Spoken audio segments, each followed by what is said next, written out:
How's it going? Yeah, not bad, mate. And you start digging, he's got married, job promotion, holiday in the Maldives. Any other culture, that'll be super. Świetnie. English, Rewelacja. not bad.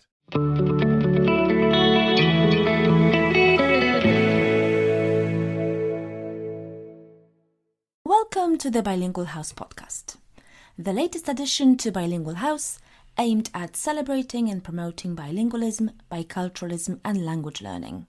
Thank you for listening to our first episode and for subscribing and for all the positive feedback we received on Bilingual House social media. It encourages us to record more, and in this episode number 2, we decided to talk about understatement.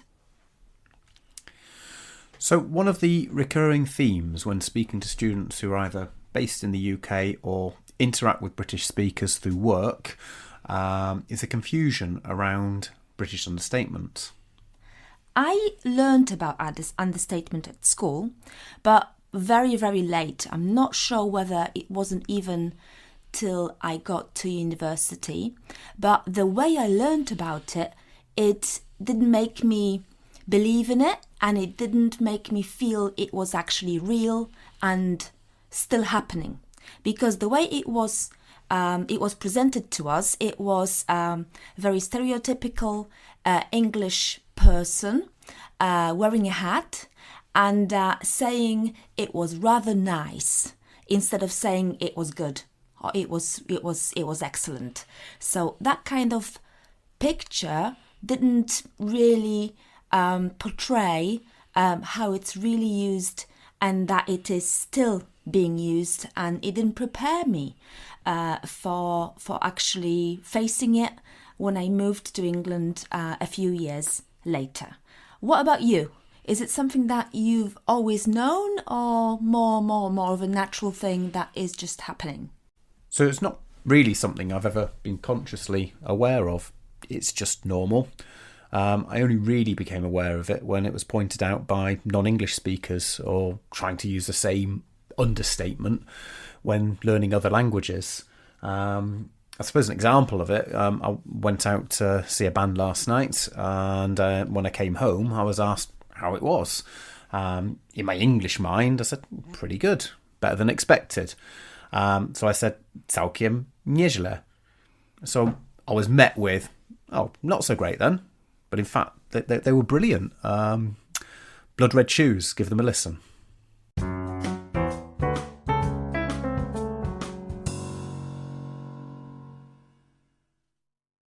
Understatement's been studied by many famous researchers. I'll give you a few examples from a book called Watching the English. We highly recommend reading this book.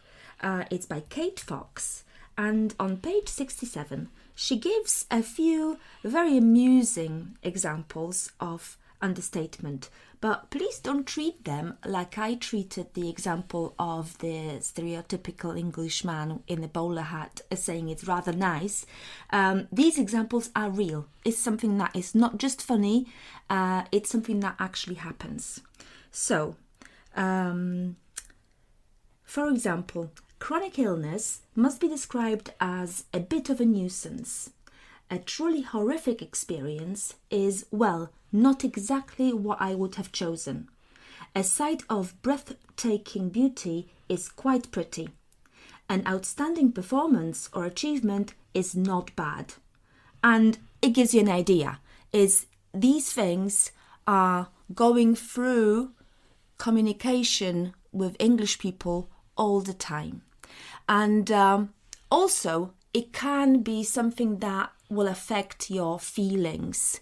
I would like to share a personal story from when I first moved to this country. At that time, I considered myself a proficient English speaker.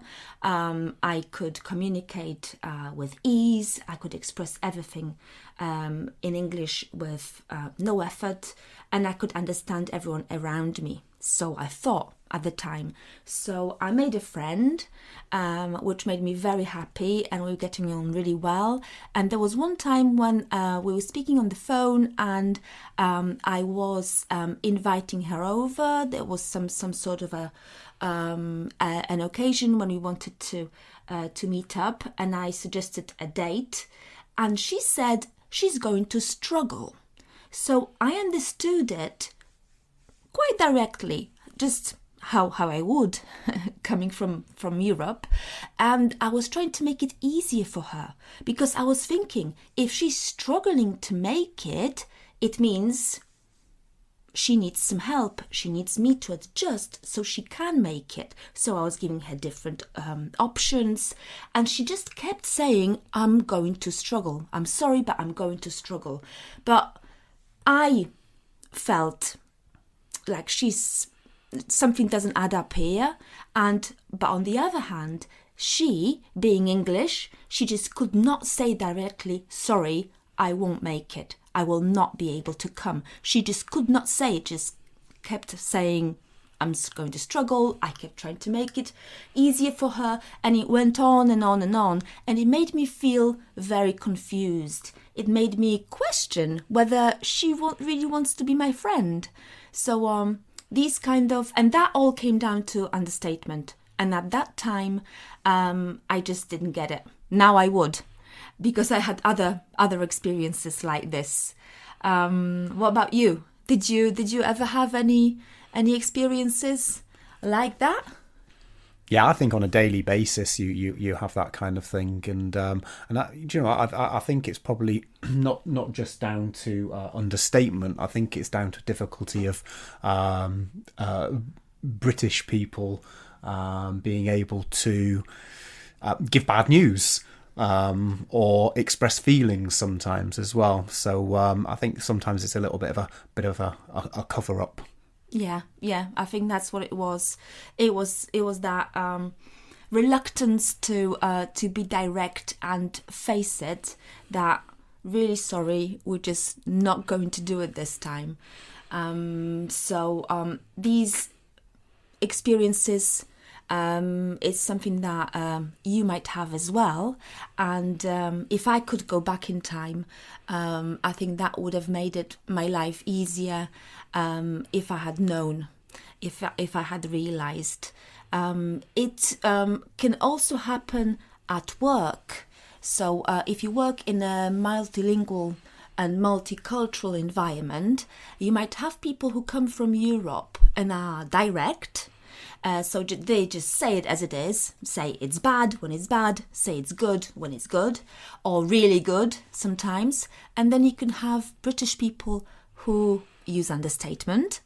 So a bit like, yeah, you know, instead of it's really bad, got a slight problem. Exactly. You know, we're in a bit of a pickle. Yeah. So from your experience, how could that affect working in a team or tackling a problem? If there is a problem, if there's an issue that you have to resolve as a team, how could that play out? It could have serious consequences. I work in multilingual teams. I work in IT, and we have teams around the world. And you've got to be really careful with the language that you choose. If you're speaking to somebody who's not a native speaker, and you say we've got a bit of a problem with this service, you might not get the urgency that you actually need to actually get it fixed. Which is you've got to kind of change your language, and you've got to be very, very direct and say something needs to happen now. And that can be difficult sometimes because it's not a natural thing to do, I don't think. Exactly. So if a manager will say we are in a bit of a pickle, when he means we have a major problem, that could mean that the problem is not being resolved quickly enough. Exactly, yeah. Because people are not being alarmed enough. This is something that is simply caused by understatement not being recognised and not being addressed. I could add a little bit about life at home. because I work with multilingual families where children are bilingual. Parents are bilingual as well, but in a different way. So the children would be growing up in England, and also, just like you, they would be absorbing the role of understatement from the community, and the parents would be like me. So they would be brought up somewhere else, for example, in Poland, and they would have this direct mind that they would be thinking in a direct way. So what could happen? For example, there is an event at school. For example, the children are watching a performance, and it's, in my mind, that would be something really exciting and really amazing. And my child comes home and I'm asking, how was it? And I'm asking using our language, so in our case, using Polish. And my child could be answering me in Polish, but they could be using understatement and saying, it was all right, or było okej, było dobrze, nawet było fajnie. But then I might think, so maybe it wasn't that great. Then I could be thinking, maybe we're not appreciating it enough. But in fact, it could be my child using understatement and even translating it to our home language. And that could cause that little bit of miscommunication between us. So I think for multilingual families, it's also something to be aware of. So another recent example that I have, personal example, is I've recently changed jobs just about 4 weeks ago, but I've kept in contact with people at my previous workplace. I worked there for so long, and it's been quite interesting. So I met up with somebody this week, and the first question is, how's the new job? I'm like, yeah, it's not bad. It's actually very good. I'm very happy there. Another thing that I said was, the second week was a bit challenging. In actual fact, the second week was an absolute nightmare, and I felt totally overwhelmed. But I suppose that's just another example of that understatement. It was a bit challenging. So yeah, another example. Yeah, that's a very good example. And in the workplace, you can imagine if you're managing a team, and for example, if you have a new employee and you're asking them, so how are you doing? How are you settling in? And they will tell you, it's a little bit challenging. Then you could say, if you haven't got that understatement in mind, you could kind of say, all right, so he's kind of getting on fine. He's just settling in, but in fact, they might really need your help and your support. I think a bit challenging is a cry for help. Exactly. So it's worth keeping in mind that this is how people might be expressing their feelings at work or at home.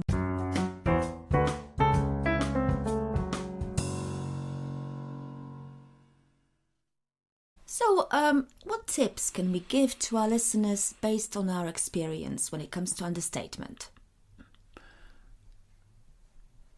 I think there's a few things you could consider. I think it's a hard one to just learn. I think this is where not just learning a language comes into it. It's around learning about the culture as well.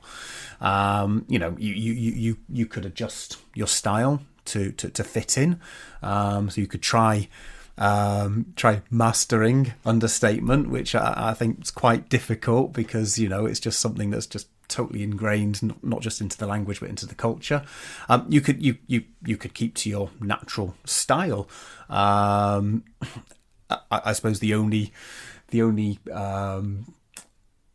word of caution there is it could come over if directness could come over as quite rude. Well, yes, I think this English. is something that we should have said earlier on. Yeah. That sometimes when people are just not dressing their words or what they want to say in understatement and just saying it as it is, that could come across quite rude, and that shows the other the ugly side of understatement on the side of the British people who are just simply not aware of different styles of communication. Unless you're in Yorkshire, they're very proud of being direct, and saying what they feel.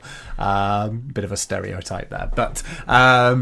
Yeah, it can come across a little bit rude, for example, if you're overly direct. On the other hand, though, if you kind of learn more of an American style of English, or you're coming from that area of the world, you've got the opposite, where it's overly positive sometimes. So something can be awesome or excellent or great, and I think sometimes that comes over a little bit fake, and in Britain especially, and I think there's a bit of scepticism when that kind of over emphasis is used. Yes.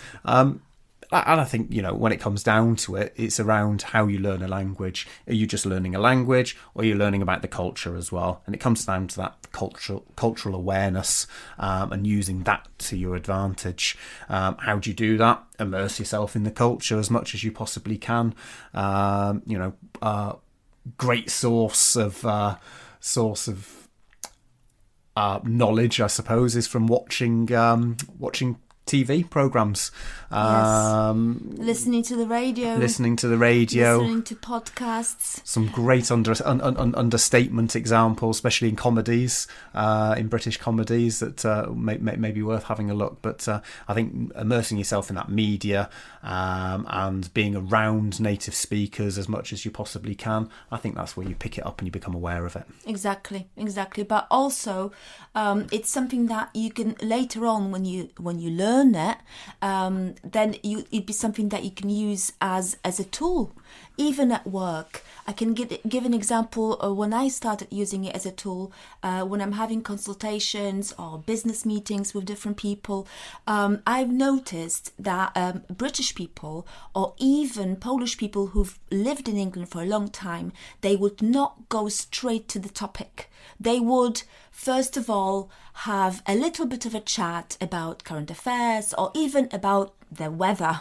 So it sounds like a stereotype, but it's something that really, really happens at meetings. But then, if I was to speak to someone who lives in Poland, then they would kind of say, hello, and then say, right, we're talking about this today. And I adjust to it, because I understand that this is what makes people feel comfortable, and this is how I'm using my cultural awareness as a tool. Yeah, I think that's a really, really, really valid point, especially in business meetings. The first 5 or 10 minutes is chit chat. The final 5 or 10 minutes is chit chat, and everything in between is actually getting down to the purpose of the meeting. A few years ago, I worked with a couple of consultants who came over from Poland to help me do a job, and they really just couldn't get their head around that as soon as they went into a meeting, it's right, let's get down to business. And people were talking about football mostly. But to us, it feels like a waste of time. Yeah. But it's not really, because this is how you build that relationship. And that's how you create the stage for the further discussions, isn't it? But you can already see businesses trying to move away from that, having these stand-up meetings where it's very, very much down to business. But I think that's a real difficulty, and people really struggle with that. But we'll see. So, maybe a few more tips? Yeah, a couple more tips. Look out for keywords. Things like quite, rather, pretty, a bit of, a bit of a nuisance, and not bad, not very. Yeah, well, I think that negation there is a very good clue here, because you basically say the opposite of what you want to say. So for someone who's stupid, you would just say not very bright. You can also think about what people say the Queen says. So if the Queen is not satisfied or even angry, she would be not very amused. So it's basically saying the opposite. Yeah, a bit like if something's not to your taste, if you go out for dinner or something, or somebody serves you something. Oh, how was that? How was your dinner? Not to my taste. Actually means really don't like it. Don't serve it to me again. Not my cup of tea. Not my cup of tea is another good one. Yeah. It's also important to understand, I think, that it can work both ways. So not bad keeps coming up, and it could mean great. For example, you meet somebody you haven't seen for a long time. How's it going? Yeah, not bad, mate. You start digging. He's just got married, job promotion, holiday in the Maldives. Any other culture, that would be super. Świetnie. English, not bad. If you go to the opposite of that, how's it going? Yeah, not bad. Just lost my job, been really ill. Sounds a pretty rubbish time. But in English, not bad. Considering any other language, massacre. So if you ever had any lessons in philosophy, you can think about what a Stoic would do.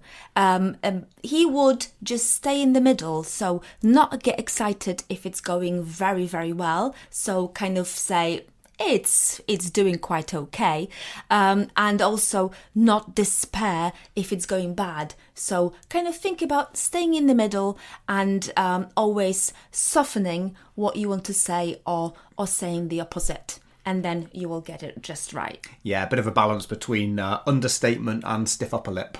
Exactly. There you go. When it comes to understatement, I've got a bit of a problem when it comes to translating it to my language. So when I looked it up in the dictionary, it is niedopowiedzenie.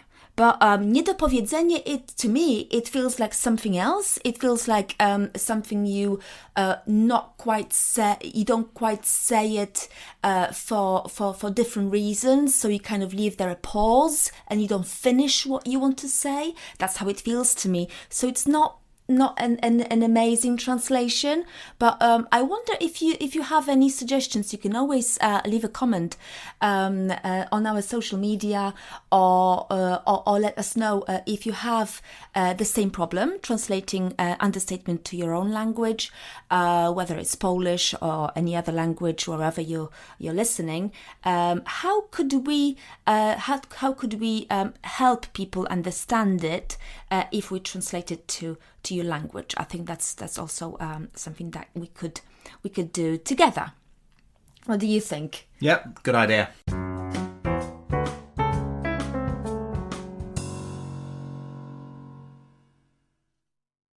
So, we picked a difficult subject for today's episode.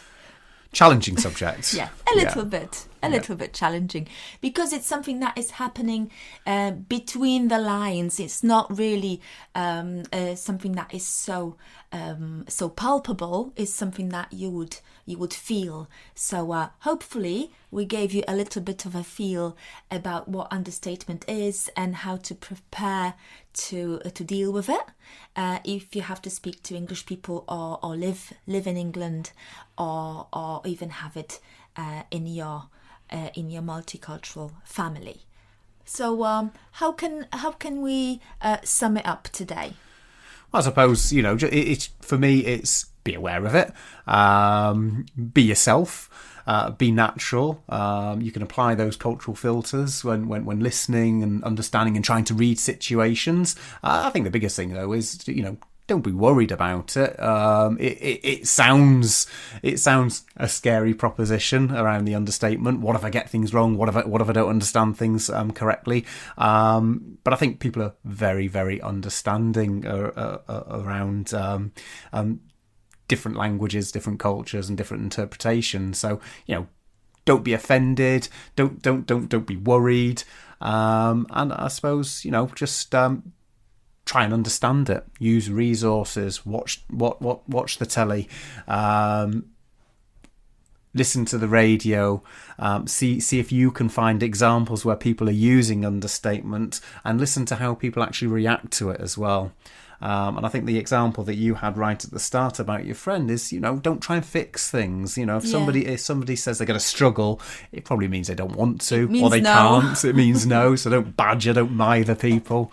And I think it's just awareness. Exactly. I think the most important thing is to understand it. So even if you can't produce understatement yourself, you don't have to, because you can just be yourself, and as long as you feel comfortable and natural, it's okay.